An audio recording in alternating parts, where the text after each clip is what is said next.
का आमदारांनी भाषण केलं याचं कारण आपल्या सर्वांना शरद पोंक्षे यांचे विचार ऐकायचे आहेत आणि त्यांना जास्त वेळ मिळावा म्हणून इतर वक्ते फार कमी शब्दात बोलतायत. आपल्या लक्षात आलं असेल. मी आमंत्रित करतो शिवसेनेचे संपर्क नेते आमदार एकनाथजी शिंदे साहेब.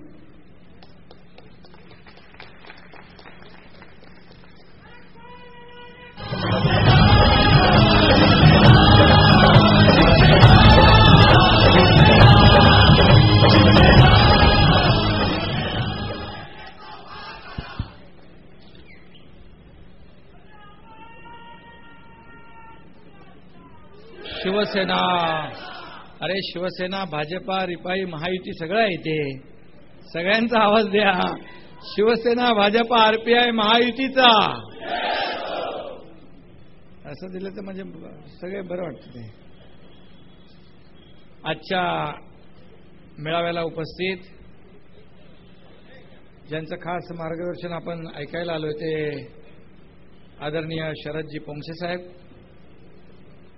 आदरणीय आबासाहेब पटवारी, माझे सहकारी गोपाळराव लांडगेजी, या शहराचे आमदार रवींद्रजी चव्हाण, या शहराचे उपमहापौर राहुलजी दामले, नरेशजी मस्के, दीपेश म्हात्रे, रमेशजी म्हात्रे, व्यासपीठावरील सर्व शिवसेना, भाजपा, महायुतीचे सर्व सन्माननीय पदाधिकारी आणि मोठ्या संख्येने उपस्थित असलेले सर्व महायुतीचे कार्यकर्ते आणि या विभागातील सर्व पोंक्षे साहेबांना ऐकायला आलेले सर्व नागरिक बांधवांनो आणि भगिनींनो, लोकसभेची निवडणूक 24 तारखेला आहे. भागाभागामध्ये मेळावे, प्रचार सभा, गाठीभेटी हा सगळा जो काय निवडणूक प्रचाराचा भाग आहे तो सुरू आहे. या निवडणुकीमध्ये अनेक समाज, अनेक संस्था, अनेक मंडळं, अनेक त्याच्यामध्ये व्यापारी आहेत, अनेक सगळ्या गोष्टी आहेत. आणि सगळी मंडळी स्वतःहून या ठिकाणी भेटते, बोलते की आम्हाला महायुतीच्या उमेदवाराला मदत करायची आहे. महायुतीचा प्रचार या ठिकाणी आम्हाला करायचा आहे आणि एक उच्च शिक्षित असा उमेदवार आम्हाला महायुतीने दिला आहे, डॉक्टर श्रीकांत एकनाथ शिंदे, त्याला आम्हाला मदत करायची आहे. एक भावना पाहिल्यानंतर या ठिकाणी खऱ्या अर्थाने निवडणूक तर आपण तुमच्या सगळ्यांच्या आशीर्वादाने जिंकणार आहोत, कारण डोंबिवली शहर हे नेहमीच महायुतीच्या पाठीशी खंबीरपणे उभं राहिलंय. हा आजवरचा इतिहास आहे, ही परंपरा आहे. मागच्या निवडणुकीच्या मागच्या वेळेस जेव्हा प्रकाशजी परांजपे या ठिकाणी आपले उमेदवार होते आणि या महाराष्ट्रामध्ये मुद्दाम मी या ठिकाणी सांगू इच्छितो, महाराष्ट्रामध्ये अनेक मोठमोठे नेते, महायुतीचे उमेदवार, त्यांना एकीकडे पराभवाला सामोरं जावं लागत होतं आणि त्या बातम्या त्या ठिकाणी जे काउंटिंगचं त्या नव्या मुंबईमध्ये ज्या ठिकाणी मतमोजणी केंद्र होतं त्या ठिकाणी येऊन थडकत होत्या बातम्या. आणि प्रकाशजी देखील चिंतेमध्ये होते, मी देखील तिकडे होतो. आमचे अनेक पदाधिकारी शिवसेना, भाजपा, महायुतीचे त्या ठिकाणी होते आणि सगळ्यांना चिंता लागली होती.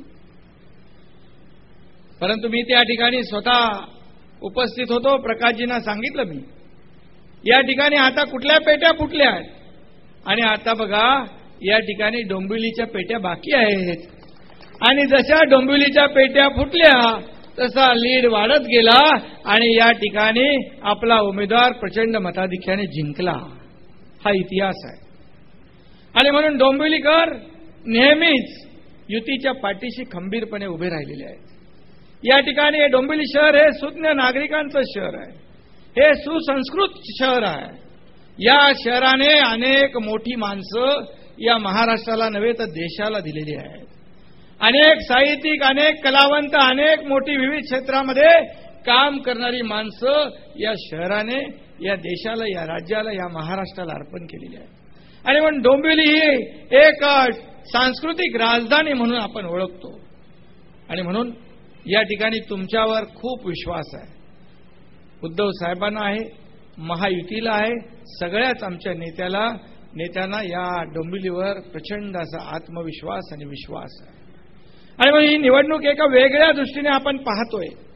ही निवडणूक आतापर्यंतच्या निवडणुकांपेक्षा एक वेगळी आहे. या देशामध्ये काय घडतंय आपण पाहतोय. अनेक घोटाळे, भ्रष्टाचार, महागाई, सगळी जनता त्रस्त झालेली आहे. सर्वसामान्य माणसाचं जगणं महाग झालंय. पोंक्षे साहेब, मी आपल्याला सांगू इच्छितो, आबासाहेब आपल्याला सांगू इच्छितो, या विधानसभेच्या अधिवेशनामध्ये विरोधी पक्षाच्या म्हणजे आपल्या युतीच्या सर्व आमदारांनी मुख्यमंत्र्यांना घेराव घातला होता. कशासाठी? तर या राज्यातले 15 मंत्री डागी आहेत, डागाळलेले आहेत, त्यांच्यावर विविध पोलीस स्टेशनमध्ये गंभीर स्वरूपाचे गुन्हे दाखल झालेले आहेत. कसं काय राज्यकर्ते करतायत?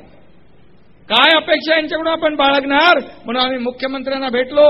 हे 15 मंत्री बरखास्त करा, या 15 मंत्र्यांचा राजीनामा घ्या असं सांगितल्यानंतर मुख्यमंत्री स्वतःची त्यांची स्वच्छ प्रतिमा म्हणून या ठिकाणी समोर सगळ्यांच्या जात असतात. परंतु मुख्यमंत्री देखील त्या ठिकाणी या 15 भ्रष्ट मंत्र्यांच्या बरोबर त्या ठिकाणी कारभार करण्याची नामुष्की त्यांच्यावर आले. कारण 15 मंत्री काढले तर सगळं मंत्रिमंडळ बरखास्त होईल आणि तेही बरखास्त होतील, ही भीती त्यांच्या मनामध्ये आहे. युती सरकारमध्ये कोणी छोटासा जरी आरोप केला तरी बाळासाहेबांनी त्या मंत्र्याचा तात्काळ राजीनामा घेऊन त्याला बरखास्त करण्याची हिंमत आणि धाडस दाखवलं होतं. पण हे गेंड्याच्या कातडीचं सरकार आहे. आणि म्हणून त्यांच्याकडून आपल्याला काय अपेक्षा करणार? आणि म्हणून ही निवडणूक एका वेगळ्या दृष्टिकोनातून आपण पाहिली पाहिजे. हे आपला देश धोक्यात आहे, देश संकटात आहे आणि राज्य ही देखील रसातळाला अधोगतीला नेण्याचं काम या काँग्रेस आणि राष्ट्रवादीवाल्यांनी केलेलं आहे. आणि म्हणून देश वाचवायचा असेल तर निश्चितपणे या ठिकाणी परिवर्तन हे काळाची गरज आहे. बदल हा घडवलाच पाहिजे आणि नरेंद्र मोदी हा सक्षम पर्याय आपल्या समोर आलेला आहे. ज्याने गुजरातचा विकास केला हे सिद्ध करून दाखवलंय. आणि म्हणून एक आशा निर्माण झालेली आहे, एक विश्वास प्रत्येकाच्या मनात निर्माण झालाय की नरेंद्र मोदी गुजरातचा विकास करू शकतात. तर नरेंद्र मोदी जर या देशाचे प्रधानमंत्री झाले तर देशाचा विकास केल्याशिवाय ते राहणार नाहीत आणि देशाला प्रगतीपथाकडे नेल्याशिवाय राहणार नाहीत. आणि म्हणून आदरणीय शिवसेना प्रमुखांचं देखील स्वप्न होतं की या देशामध्ये परिवर्तन घडवायचं, या राज्यामध्ये शिवशाहीचा भगवा झेंडा त्या विधान भवनावर फडकवायचं, हे स्वप्न शिवसेना प्रमुखांचं आहे. आणि म्हणून नरेंद्र मोदी यांचं नाव घोषित झाल्यानंतर सर्वात पहिला पाठिंबा दिला तो शिवसेना पक्षप्रमुख उद्धव ठाकरे साहेबांनी, हे आपल्याला सगळ्यांना माहिती आहे. आणि म्हणून काही लोक या ठिकाणी गैरसमज पसरवण्याचा प्रयत्न करतायत. ज्यांचा इतिहास या युतीची मतं फोडण्यामध्ये गेला, आज ते सांगतात आम्ही देखील पाठिंबा नरेंद्र मोदींना देऊ. अरे पाठिंबा तुम्ही देणार कसा काय? पाठिंबा तुम्ही जेव्हा निवडून याल तेव्हा पाठिंबा देणार ना. हा देखील एक विषय गांभीर्याने आपण घेतला पाहिजे. मतदारांमध्ये संभ्रम निर्माण करण्याचा प्रयत्न या ठिकाणी ही सगळी माणसं करतात. यांचा इतिहास बघा. आतापर्यंत ज्या ज्या निवडणुका झाल्या त्या विधान परिषदेच्या असू द्या, राज्यसभेच्या असू द्या, लोकसभेच्या आणि विधानसभेच्या, त्यामध्ये या ठिकाणी निश्चितपणे या सगळ्यामुळे काँग्रेस आणि राष्ट्रवादीला फायदा झालेला आहे. आणि म्हणून आपण सगळ्यांनी हा विषय गांभीर्याने घेतला पाहिजे. जर नरेंद्र मोदी हे महायुतीचे उमेदवार, महायुती या एनडीएचे पंतप्रधान होत आहेत, तर त्यांचा जो थेट असा उमेदवार, अधिकृतपणे उमेदवार महायुतीचा डॉक्टर श्रीकांत एकनाथ शिंदे असल्यामुळे दुसऱ्या उमेदवारीची आपल्याला काही आवश्यकता नाही, हे आपल्याला सगळ्यांना सांगायला पाहिजे. आणि म्हणून मी मुद्दाम या ठिकाणी सांगू इच्छितो, काही ठिकाणी चर्चा करत असताना समज, गैरसमज, संभ्रम निर्माण करण्याचा प्रयत्न काही मंडळी जाणीवपूर्वक करतात, यापासून आपल्याला सावध राहायचं आहे. आणि आपला जो अधिकृत उमेदवार आहे, अधिकृत जो उमेदवार आहे डॉक्टर श्रीकांत एकनाथ शिंदे, या ठिकाणी उद्धव साहेबांनी आणि महायुतीच्या नेत्यांनी तुमच्या विश्वासावर त्याला उमेदवारी दिलेली आहे. एक उच्च शिक्षित तरुण आहे. आज तरुणांची मतदानामध्ये जी टक्केवारी आहे ती लक्षणीय आहे.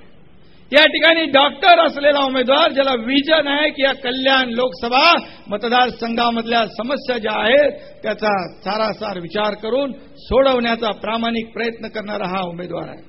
आणि म्हणून तुमच्या जीवावर, तुमच्या विश्वासावर ही उमेदवारी दिलेली आहे. त्यामुळे निश्चितपणे आपलं प्रेम, आपले आशीर्वाद या महायुतीच्या उमेदवाराच्या पाठीशी आपण ठेवावेत, अशी नम्र विनंती मी आपल्याला या ठिकाणी करायला हवी. बोंगशे सर आलेत, त्यांचं आपल्याला ऐकायचं आहे. आणि मी एकच सांगेन, या ठिकाणी लोकांना आता कळलेलं आहे. एकच मी मला या ठिकाणी बऱ्याच लोकांनी सांगितलं की या संदर्भामध्ये आपल्याला बोललं पाहिजे. जो काही संभ्रम निर्माण करण्याचा प्रयत्न काही लोक जाणीवपूर्वक करतायत, त्यांना आपण त्या ठिकाणी उघडं केलं पाहिजे. त्यांचा जो काही संभ्रम निर्माण करण्याचा प्रयत्न आहे तो खोडून काढला पाहिजे. आणि यासाठी मी आपल्याला या ठिकाणी मुद्दाम विनंती करीन की या महायुतीचा नरेंद्र मोदी हे प्रधानमंत्री बसवायचं असेल तर एक एक खासदार महत्वाचा आहे. या जिल्ह्यामध्ये 4 लोकसभेच्या जागा आहेत आणि या 4ही महायुतीच्या जागा आपल्याला जिंकाव्याच लागतील. आणि म्हणून ज्या ज्या ठिकाणी आपले नातेवाईक, हितसंबंधी जे कोणी असतील त्यांना आपण सांगायला पाहिजे की या महायुतीच्या उमेदवारांना आपण मतदान करा आणि नरेंद्र मोदी यांचे हात बळकट करा, हे सांगणं गरजेचं आहे. आणि म्हणून या ठिकाणी मी एकच सांगेन, काही लोकांचे प्रयत्न आहे, त्यांचं एक फक्त हे 2 मिनिटात मी सांगतो. मुंह में मोदी. आता मोदीला पाठिंबा, आधी मोदींचा राजीनामा मागितला, म्हणजे राजीनामा मोदींना द्यावं, मोदींनी आधी राजीनामा द्यावा आणि मग प्रधानमंत्री पदाचं स्वप्न पाहावं, हे आधीचं वक्तव्य. त्यानंतर सांगितलं आम्ही पाठिंबा देतो, या ठिकाणी त्यानंतर सांगितलं पाठिंबा देतो, परंतु हे लोकांमध्ये संभ्रम निर्माण करण्याचा प्रयत्न आहे. आणि म्हणून मी सांगेन, मुंह में मोदी मन से गांधी, जनता नहीं आंधी, हे आपल्याला सांगायला पाहिजे. आणि या ठिकाणी ते आपल्याला या निवडणुकीमध्ये लक्षात ठेवलं पाहिजे. एवढंच मी सांगतो. धन्यवाद. जय हिंद आणि जय महाराष्ट्र.